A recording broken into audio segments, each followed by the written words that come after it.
నీకు మహిమ కలుగునుగాక. మరి ప్రియ బిడ్డలందరికీ నా హృదయపూర్వక వందనాలు చెల్లించుకుంటున్నాను.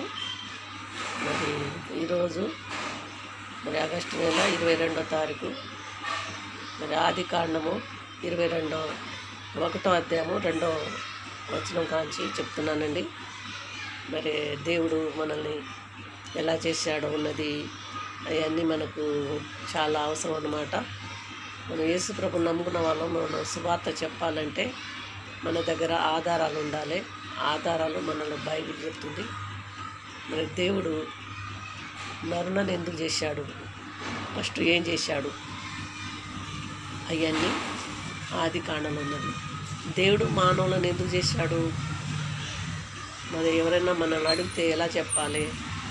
దేవునికి మహిమ కలుగును గాక. కాబట్టి క్రైస్తవంలో అయినా మనము మరి యేసు ప్రభు మనల్ని ఏర్పరచుకున్నాడు కదా. ఎందుకు ఏర్పరచుకున్నాడు ఎప్పుడైనా ఆలోచించారా? మనం ఎన్నో రకాలుగా సమస్యలతో యేసు ప్రభు కాడికి రావచ్చు కదా. నేనైతే మోకాళ్ళ నొప్పులు తగ్గాలని వచ్చిన, దేవునికి మహిమ కలుగుగా.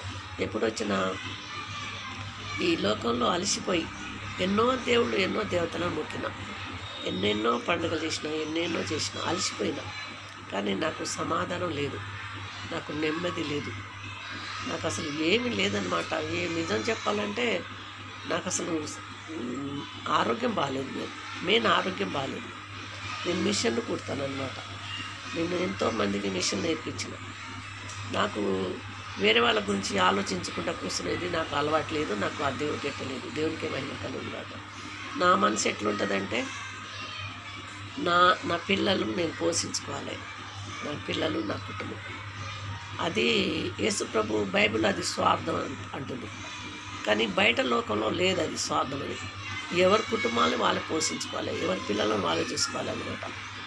కాబట్టి పిల్లలను పోషించుకోవాలంటే మానవుడు ఏ పనైనా చేస్తానికి తెగిస్తున్నాడు. అది తప్పని బైబిల్ చెప్తుంది. దేవునికి ఏమైనా కలుగుగాక.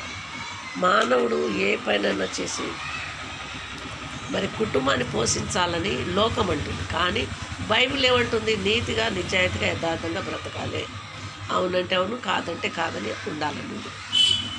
మరి లోకంలో ఉన్న వాటిని మన బైబిల్లో ఉన్న వాటికి చాలా తేడా ఉందండి. మరి నిజం, ఎంత పాపం చేసినా కూడా లోకంలో మనం ఏ దేవుళ్ళ కాడైనా మొక్కొచ్చు, తప్పు లేదంటాం. దాని గురించి ఆ విగ్రహాలు చెప్పం, ఆ విగ్రహాలు మొక్కే వాళ్ళు కూడా చెప్పరు అనమాట. అయితే బైబిల్ ఏమంటుంది? పరిశుద్ధ గ్రంథం ఏమంటుంది? నువ్వు చిన్న తప్పు చేసినా అది పాపం ఉంటుంది, ఆజ్ఞాతకరమే పాపం ఉంటుంది. నిన్ను వల్లే నీ పొరుగు అని ప్రేమించమంటుంది కదా. మన బైబిల్ చదివితే చాలా ఉందండి. మన బైబిలే అసలు నిజంగా పరిశుద్ధమైన గ్రంథమే చాలా ఇంపార్టెంట్ అనమాట. నేను మిగిలిన గ్రంథాలు చదవలేదు, కానీ అనుభవంలో ఉన్నా. మొక్కిన ఎన్నో దేవుళ్ళని మొక్కిన, ఎన్నో దేవతలు మొక్కిన, ఎన్నో కొబ్బరికాయలు కొట్టిన, ఎన్నో ఏటను ఎన్నో కోళ్ళను కోసిన, కానీ నాకెక్కడ ఇంత నీతి గల మాటలు దొరకలేదు, ఇంత నిజాయితీగా ఎవరు చెప్పలేదు, ఇంత లోతుగా కూడా ఎవరు చెప్పలేదు. స్వార్థం, మోసం, దగ, అబద్ధం, అంత అబద్ధమేనండి. అంత అబద్ధమే, అబద్ధం. ఒకళ్ళు మనం బతకాలంటే ఇంకొకరికి మోసం చేయాలి. అవును, మరి లోకంలో అదే ఉంది. ఒకడు మంచి ఇల్లు కట్టుకుంటే నేను ఓర్వను, అది లోకంలో. ఒకడు మంచిగా బంగారం పెట్టుకుంటే నేను ఓర్వను. నేను మంచిగా అందంగా ఉంటే నువ్వు ఓర్వవు. మనిషి అందంగా కూడా ఉండొద్దు, ఆడవాళ్ళు అందంగా ఉండొద్దు, మెయిన్ ఆడవాళ్ళు అసలు అందంగా ఉండదు. దేవునికి మహిమ కలుగును. అంత మోసం అండి లోకం అంతా. ఆ ఊబిలో నుండి నేను ఇక్కడ ఈ పరిశుద్ధ గ్రంథాన్ని పట్టుకున్నాను. దేవునికి మహిమ కలుగును గాక. మరి ఈ మాటలు మామూలుగా చెప్తున్నాను. బైబిల్ చదవండి, అన్నీ బైబిల్లోనే ఉన్నాయి. ఆది కాండం మొదలుకొని ప్రకటన గ్రంథం వరకు చదవండి. ఎలా ఉండాలి, ఎలా ఉండదు, ఎవరిని ఎలా ప్రేమించాలి, ఎవరిని ప్రేమించదు, అన్నీ ఉంటాయి. అవి ఎవరు చెప్పరు. ఈ బైబిల్లో ఉన్న యేసు ప్రభు తప్ప ఎవ్వరు చెప్పరండి, ఎక్కడ లేదండి. కావాలంటే చూసుకోండి. ఒక ఆడదానం కంట మరి ఆమెని చూస్తే చాలంట, బైబిల్ చెప్తుంది. కంటితో చూస్తే చాలంట, అప్పుడే ఆమెతో పోయినట్టట. అది బైబిల్, అది తప్పు అంటుంది. కాబట్టి దేవుడు ఏమంటుండు? నీ కళ్ళు తేటగా ఉండాలంటుండు. నీ కళ్ళు తేటగుంటే నీ దేహం అంతా తేటగా ఉంటుంది అంటుంది. ఎక్కడ ఉంటుందండి ఈ మాటలు? పరిశుద్ధ గ్రంథంలోనే ఉన్నాయి, ఏ గ్రంథంలో లేవు.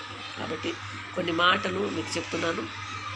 మరి ఆదికాండము 1వ అధ్యాయము 26వ వచనంలో మరి మన పోలిక చొప్పున మన స్వరూపమందు నరులను చేద్దామన్నాడు. మళ్ళీ 2వ అధ్యాయంలో ఏం చెప్తుందో అక్కడ కూడా మీరు చదువుకోండి. నేలను తడిపి నేల మట్టితో నరుని నిర్మించి ఆయన నాసిక రంధ్రంలో జీవవాయువు ఊదగా నరుడు జీవాత్మ ఆయనని ఉంది. అర్థమైందా? ఉంది. ఆదికాండము 2వ అధ్యాయం ఉంది. మరి తెలియని వాళ్ళకి చెప్పండి, పాపం అందరికీ చదువు రాదు కదండి. కాబట్టి తెలిసిన వాళ్ళు చదివి వినిపించండి. ఇది కూడా ఒక పనే. ఇది కూడా మనకు యేసు ప్రభుకు సువార్త చెప్పే పనే. దేవునికి మహిమ కలుగుగాక.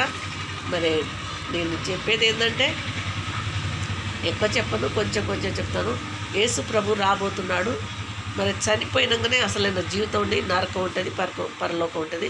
కాబట్టి చాలామందికి సువార్త ప్రకటించండి, చెప్పండి, మృదువుగా చెప్పండి, వాళ్ళకు అర్థమయ్యేటట్టు చెప్పండి, వాళ్ళకు బుజ్జగించి చెప్పండి, అరటి పండు తొక్కదీసి తినిపించినట్టు చెప్పండి. వాళ్ళు మొక్కే దేవుడు దేవతలను ఏమనొద్దు, వాళ్ళకు చెప్పే రీతిగా చెప్తే చక్కగా వింటారండి. చాలామంది మంచోళ్ళు ఉన్నారు. అందరు మనుషులందరూ మంచోళ్ళేనండి, మంచి బుద్ధి గలలు. వాళ్ళని ప్రేమించి వాళ్ళతో మాట్లాడుతూ చక్కగా వింటారండి. మీరు వేరు, మేము వేరు అని చెప్పొద్దండి. మీ దేవుడు వేరు అని అలా చెప్పొద్దు. మీ దేవుడు లేరు, ఒకడే దేవుడు. మనకు తండ్రి ఎలా ఒకడో మనకు అందరికీ దేవుడు ఒకడే. ఈ లోకంలో ఉన్న మనుషులందరికీ దేవుడు ఒక్కడే. ఆ ఒక్క దేవుడే యేసు ప్రభు. ఆ యేసు ప్రభువే నీ కోసం నా కోసం భూమి మీదకి వచ్చి ప్రాణం పెట్టి రక్తం కాచి నన్ను నీ పాపం నా పాపం కడిగేసి మరణించి మళ్ళీ 3వ రోజు తిరిగి లేచి మళ్ళీ పరలోకానికి వెళ్ళాడు. మళ్ళీ రాబోతున్నాడు. ఇదే సువార్త. ఈ సువార్త మీరు చెప్పండి. నాకు ఇప్పటికీ 65 సంవత్సరాలు. కానీ నా కళ్ళద్దాలు రాలే. నాకు దేని మీద ఆశ లేదు. ఇప్పుడు నేను ఇదే సూర్యాపేటలో పుట్టి పెరిగాను. ఇప్పటివరకు ఒక గుంట స్థలం కొనలేదు, ఒక చిన్న రూమ్ కట్టుకోలేదు. దేవునికి మహిమ కలుగు. ఎందుకంటే వాటి మీద నాకు మొదటి కాంచే ఇష్టం లేదు. దాని మీద నేను పెద్దగా పట్టించుకోలేదు. అదేందో మరి ఆ మనసు నాకెందుకు ఇచ్చిండు దేవుడు. మరి ఇంకా ప్రభు కాడికి వచ్చిన ఇంకా మనసు మారిపోయింది. 4 రోజులే చచ్చిపోతే పడేస్తుండ్రు అని ఇప్పుడే ఉంది. ఇప్పుడు కూడా ఏడవట్లేరు. ఇప్పుడు అసలు తల్లిదండ్రులను చూడట్లేరు. దేవునికి మహిమ కలుగుగాక. పాలిచ్చి పెంచి 9 మాసాలు మోసి కానీ ఆ నొప్పులు భరించి కానీ పాలిచ్చి పెంచిన తల్లిని ఎక్కువ తల్లిదే ఉంటుంది బాధ్యత. బాగా గుర్తుపెట్టుకోండి, తల్లిదే ఉంటుంది బాధ్యత. ఒక మంచి ఆడపిల్లైనా మగపిల్లగాడైనా పెరిగి పెళ్లి చేసుకొని ఒక భార్యతోని మంచిగా ఉంటుందంటే తల్లి బాధ్యత అది. అదే తల్లి అనుకొని కుత్క విసికి చంపేస్తే ఆడుంటారు వీళ్ళందరూ. దేవునికి మహిమ కలుగునుగాక. ఒకసారి ఆలోచించండి. కాబట్టి ఈ మాటలు కొద్దిగా దేవుడు దీర్చుడుగాక. ఎందుకంటే నేను కొంచెం కఠినంగానే మాట్లాడతాను. మరి మీకు నచ్చుతో లేదో నాకు తెలియదు. మరి లోకమంతా అట్టే ఉంది. ముసలోళ్ళందరూ ఏడుస్తున్నారు, కన్నీరు కారుస్తున్నారు. ఆ ముసలోళ్ళ కన్నీరు మళ్ళీ వీళ్ళకే తల్లుతుంది. అది అర్థం చేసుకోవట్లేదు. వీళ్ళకి రకరకాల రోగాలు వస్తున్నాయి, రకరకాల చాలా చండాలంగా ఉన్నారు. ముసలోళ్ళే బాగున్నారు, ముసలోళ్ళు అప్పటోళ్ళే బాగున్నారు. కానీ తల్లిదండ్రులను చూడండి, భయంకరమైన బీపీలు అంట, భయంకర షుగర్ అంట, మెంటల్ క్రాక్ అంట, అంతా గలీజుగుందండి. దయచేసి మీరందరి మాటలు షేర్ చేయండి, లైక్ చేయండి. ముఖ్యంగా యేసు ప్రభు దేవుడని ఒప్పుకోండి, ప్రకటించండి, స్వార్థ ప్రకటించండి. చిన్న మాటలు దేవుడు దీవించను కాక. ఆమెన్. నా కొరకు ప్రార్థన చేయండి, మీ కొరకు నేను ప్రార్థన చేస్తాను. ఆమెన్. అందరికి పంపించండి. ఇంట్లో ఏమన్నా తప్పు ఉంటే మీకు ఏమన్నా మరి బాధ కలిగితే క్షమించండి. కలుగుగాక. వందనాలండి.